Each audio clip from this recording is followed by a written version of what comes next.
Yo, what's good, YouTube? Welcome back to the channel. Welcome back to another reaction video. We got nobody wanting to see the Washington Commanders do this. Let's check this out. They said they don't want me. Yeah, I remember seeing this clip right here.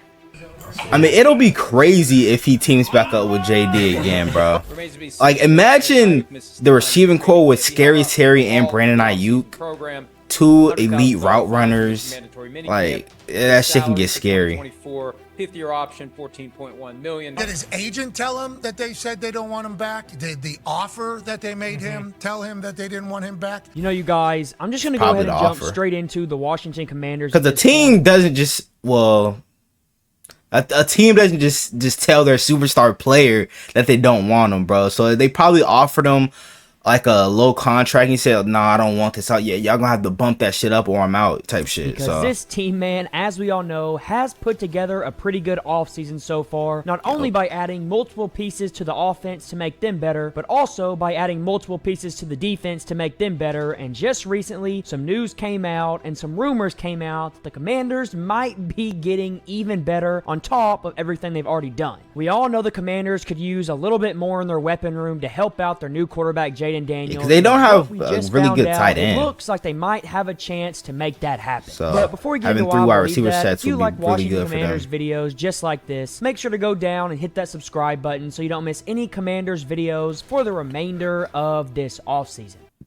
Okay, so to get back on topic with the Washington Commanders, I forgot about Luke this team, of McCaffrey. course, is coming off a season where they didn't play very well, which left them with the second overall pick in the draft, where they decided to go out and pick, in my opinion, the best quarterback in his draft class, franchise at the quarterback position. There was obviously a lot of different takes on this and whether they should have took Jaden Daniels or whether they should have took Drake May, but they decided I feel like Jaden Daniels has the higher ceiling. That was necessarily a bad pick, especially since Cliff Kingsbury is going to be the offensive coordinator. I think Jaden Daniels fits a Cliff Kingsbury type scheme very well. And Caleb Williams, Kyler Murray already had built out, and what they added, that Jaden Daniels Baker isn't Mayfield. going into that bad of a situation. But what's so crazy about this is that the situation in Washington might be getting even better, because just recently we saw that guy Brandon Ayuk come out and say that the 49ers don't want him anymore. And who do you think the first person he called was? It wasn't his mom, it wasn't his dad, it was Jaden Daniels, former Arizona State played with teammate at Arizona State a couple years ago in college, and that could play big dividends in his decision of where he wants to get traded to. This obviously shows that Jaden Daniels and Brandon Ayuk have a pretty good relationship still, so why not want to go play with your former college quarterback who is extremely talented and comes I want to see that actually going to get better and can give I'm not you a even gonna lie, contract bro. I that actually you want to see that. The Commanders are still second in the entire NFL in cap space, so if they want to, that's exactly what I was talking about. To come to their team, like with their cap situation, they could be able to trade for him and pay him as well. If they do that, bro, the Commanders are going to be set for a while. Makes a ton of sense. Your number one priority for your team whenever you get a new rookie quarterback should be to fill the offense with as much talent as possible, so you can see whether this quarterback is going to be able to pan out and if he has what it takes to be the future of the franchise. And they could give Jaden Daniels a real chance to prove himself if they went out and added another receiver like Brandon Ayuk. Brandon Ayuk, as we all know, is one of the better receivers in the NFL right now, with what he's able to do all over the field, from running his routes to catching the football and to just being an extremely smart guy, and he would pair perfectly with a guy like Terry McLaurin. All Commander fans already know that Terry McLaurin is one of the most underrated receivers in the NFL. He just doesn't get recognized due to the fact he's on that the he hasn't had Commanders. very good quarterback play. And if you pair him with Brandon Ayuk, there's not much That's a nasty combo. combo. Able to do. And you got Jahan Dotson too. Field day with that who's a big sleeper. He could run so many different things, and the receivers will be able to get open on pretty much everything. And that's exactly what you want the life of a young quarterback to be, just so they can start to adjust to the NFL in an easy way. Most young quarterbacks come into awful situations where they have to carry the team, and you can't expect a young quarterback coming straight out of college to carry an NFL team against NFL talent, because that is just way too hard to do. So if you were able to get this guy to come help Jaden Daniels out, to open everything up on the offense a little bit more,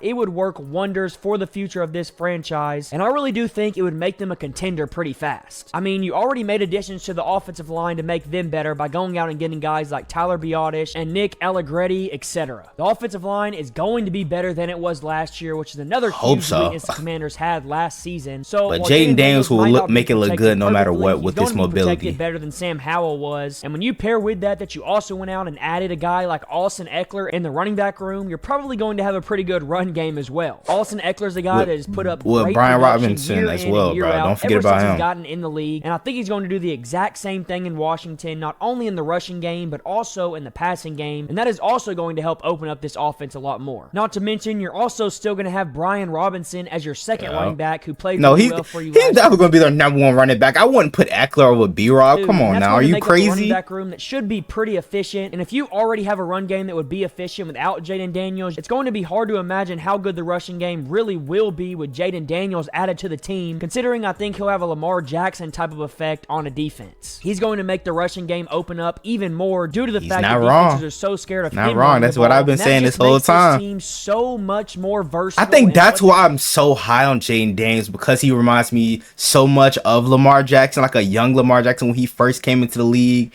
like plus his 2019 season and shit like that. That's exactly why I'm high on Jaden Daniels. Defense never know what to expect. So even without Brandon Ayuk, I actually think this offense is going to be pretty good. But if they find a way to go out and get Brandon Ayuk, I think that this offense won't just be good. I think they'll be great, and they'll actually have a chance to be one of the better offenses in the entire NFL, even if that might sound a little crazy out of my mouth. But that wouldn't be the only great thing about the Commanders going out and doing this. I think it would also be great because then you'd be able to pair this offense with a defense that I also think is going to be pretty good, considering you brought in Dan Quinn and you added a ton of pieces. Like Dante Fowler, Dorrance Armstrong. To be good if you want to be. They drafted Mikey Sanders still. We of course know that you made some pretty and good Bobby additions Wagner. I and forgot guys about him like too. Bobby Wagner and Frankie Louvu to the linebacker room, which should make your Louvu was a great really hybrid linebacker. You already had Jonathan Allen and Deron Payne, and then on top of that, you also went out and added guys like Dorrance Armstrong and Dante Fowler, which adds even more to it. And that's not even mentioning the fact that you went out in the draft and also got an absolute steal in the second round by drafting Johnny Newton out of Illinois, who is an absolute freak of nature. I know this guy has a little bit of injury concerns. Now this might mean that either Deron Payne or Jonathan Allen is going to be gone in the future. But I love taking a shot between one of those guys this good this late in the draft, because if he didn't have those injury concerns, he probably would have been taken in the first half of the first round, which shows how talented this guy really is. This is a really good defensive tackle class and a great run defender to this defensive line. Byron really Young, good. And that's going to make this defense have a chance to be pretty Mason scary, Smith, considering everything Dan Quinn already does on the front end to confuse opposing offensive lines. I'm forgetting some more guys. This defense really does have a chance to do a great job at getting after the passer, and with what they added in the linebacker room, I also think they're going to be pretty good against the run. And when you pair that with a secondary Michael that Hall I do from think Ohio has the State, potential, that's when I think this defense really shows on paper what they could potentially be. You of course have Emmanuel Forbes, who is going to have to turn into what you drafted him for last year. And then on top of that, he sucked like ass last year. Cornerback out of Michigan that I Mikey like Sanders a lot. like a lot going to from play Michigan. That nickel spot that Dan Quinn likes a lot. This guy plays extremely physically. Expect him to blitz a lot and tackle and help out in the run game. He was a great he's going to come blitzer at in Michigan. And play a lot on this team as a rookie. So when I take into consideration that Emmanuel Forbes is probably going to get better, and I take into consideration the additions they made, I think this cornerback room has a chance to be pretty solid. And when you combine that with the fact that you also went out and added a really good safety in Jeremy Chin, and you already had a guy that I like a decent amount in Derek Forrest, I think this defense under Dan Quinn is going to be able to put up pretty solid numbers. And man, I'm just going to be honest with you. If you can pair this defense with an offense that goes out and adds another elite receiver like Brandon Ayuk, that's when I think this team can make a pretty deep run in the playoffs if Jaden Daniels plays the way that I think he's going to. And that's something that I would start to get extremely excited about if I was a Commanders fan. Hey man, what do you Commanders fans think is gonna happen? Do y'all think y'all gonna get Brandon Ayuk? Y'all let me know down in the comments below. Hope you guys enjoy the video. Make sure you guys like, comment, subscribe to the channel if you're new. Turn on post notification, notify whenever I drop another banger video. We're on the road to 300 subs, so I'm gonna get there for more banger NFL content like this. And without further ado, I'm out. Gang!